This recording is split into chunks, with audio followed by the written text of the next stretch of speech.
Hello everyone and welcome back. Today we're gonna see how to apply PAN card online.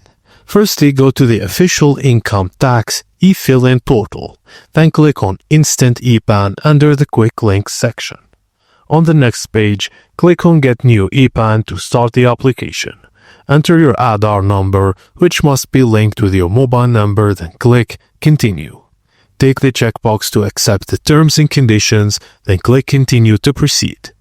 Enter the OTP received on your Aadhaar registered mobile number, then take the checkbox, then click Continue. Your details such as name, date of birth, etc. from Aadhaar will be displayed. Click on Validate Email, then tick the checkbox and click Continue. You will receive an acknowledgement number and a confirmation message.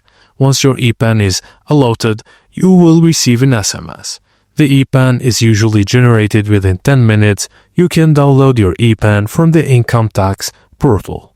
And that's it, guys. Thank you for watching, and please don't forget to like and subscribe for more.